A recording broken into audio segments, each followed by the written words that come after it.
Welcome to face master கம்மி. யாரை பற்றி பார்க்க போகிறோம்னா புகழேந்தி ஜேசிடி பிரபாகரன், அதே மாதிரி பார்த்தீங்கன்னா கேசி பழனிசாமி எல்லாம் புதிய ஒருங்கிணைப்பு குழு ஒரு குழுவை அமைச்சிருக்காங்க. அதனால பார்த்தீங்கன்னா சசிகலாவும் ஓபிஎஸும் பார்த்தீங்கன்னா அது ஒரு நல்ல விஷயமா தான் பார்க்குறாங்க. எல்லாருமே ஒன்றிணைன்னு சொல்லிட்டு பார்த்தீங்கன்னா ஒருங்கிணைப்பு குழு ஆரம்பிச்சிருக்கிறது பார்த்தீங்கன்னா அது எடப்பாடி பழனிசாமி தான் சிக்கலை தரும். சசிகலா ஓபிஎஸ்க்கு ஒரு சாதமாக ஒரு தான் முடிவாக தான் முடியுன்றாங்க. ஏன்னா ஒன்றிணைந்த அதிமுக தான் பார்த்தீங்கன்னா ஜெயிக்குன்ற மாதிரி அவங்க கூட்டு போகிறாங்க.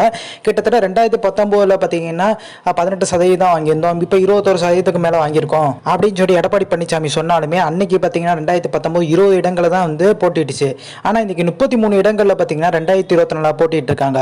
ஸோ இது சதவீதம் பார்க்கும்போது பார்த்தீங்கன்னா நாங்கள் சதவீதத்தில் வாக்கு சதவீதம் கூடியிருக்குன்றது பார்த்தீங்கன்னா முற்றிலும் ஒரு தவறான ஒரு விஷயமா தான் பார்க்கப்படுது அதிமுக தொண்டர்களிடையே. ஏன் பார்த்தீங்கன்னா 20 இடங்களை நிற்கிறதுக்கும் 33 இடங்களை நிற்கிறதுக்கும் பார்த்தீங்கன்னா வித்தியாசம் இருக்கு. கிட்டத்தட்ட 7 இடங்களை டெபாசிட் காலி, நிறைய இடங்களை 3வது 4வது இடம்லாம் போயிருச்சு. கிட்டத்தட்ட பார்த்தீங்கன்னா தமிழ்நாட்டில் மட்டும் அதிமுக பெற்ற வாக்குகள் பார்த்தீங்கன்னா 84 லட்சம் 85 லட்சம் வாக்கு மட்டும்தான். ஆனால் சொல்லும் போதும் பார்த்தீங்கன்னா இது பெரிய இயக்கம், 2 கோடி தொண்டர்களை கொண்ட ஒரு இயக்கம்ன்ற மாதிரி சொல்றது.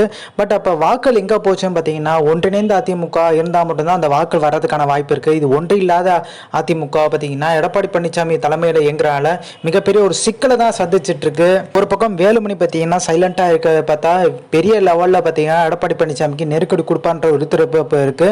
ஓபிஎஸ்க்கும் பார்த்தீங்கன்னா ஒரு எதிர்பார்ப்பு பார்த்தீங்கன்னா இருக்கு, அதாவது எப்படியா உள்ள நுழைஞ்சிடணும் அதிமுகக்குள்ளன்ற மாதிரி. அதே மாதிரி எடப்பாடி பழனிசாமிக்கும் வேலுமணிக்கும் மோதல்ன்றதை அண்ணாமலை உறுதி செஞ்சுட்டாரு. ஸோ அதே மாதிரி அந்த அண்ணாமலைக்கும் தமிழிசைக்கும் பற்றி ஒரு மோதல் இருக்கதா பொதுவாக பேசப்பட்டுச்சு. பட் எப்படி இருந்தாலும் அதிமுகவில் பார்த்தீங்கன்னா பாஜக ஆதரவாளர் இருக்காங்க, அதே பாஜக அதிமுக ஆதரவாளர்களும் இருக்காங்க. முற்றிலும் பார்த்தீங்கன்னா இப்போ இந்த விக்கிரவாண்டி தொகுதியில் பார்த்தீங்கன்னா எப்படி யாரை களம் இறக்க போறாங்கன்னு தெரியல. அங்க பார்த்தீங்கன்னா பொன்முடியோட மகன் நிக்கிறதுக்கான வாய்ப்பு அதிகம்ன்றாங்க. 10ஆம் தேதி பார்த்தீங்கன்னா ஜூலை 10ஆம் தேதி அந்த எலெக்ஷன் நடக்க போறதா தகவல் வெளியா இருக்கு. இந்த எலெக்ஷன் கணிசமான ஒரு இடங்கள்ல பார்த்தீங்கன்னா ஜெயிச்சா மட்டும்தான், ஒருவேளை பார்த்தீங்கன்னா 2ஆம் இடத்துக்காச்சும் வரணும்.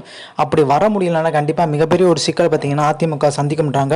ஸோ ஒன்றிணையத்துக்கு பார்த்தீங்கன்னா மிகப்பெரிய லெவலில் விரைந்து முயற்சி எடுக்கணும். ஏன்னா 2026 பார்த்தீங்கன்னா நெருங்கியும் டக்குன்னு பார்த்தீங்கன்னா நாட்கள் போயிடும். அதுக்குள்ள ஒன்றிணையத்துக்கான பேச்சுவார்த்தை முடிக்கணுன்றதுல பார்த்தீங்கன்னா ஓபிஎஸ் சசிகலா பார்த்தீங்கன்னா தீவிரமா இருக்காங்க. ஸோ இந்த இன்ஃபர்மேஷன் பிடிச்ச like share subscribe. Thanks for வாட்சிங் திஸ் வீடியோ.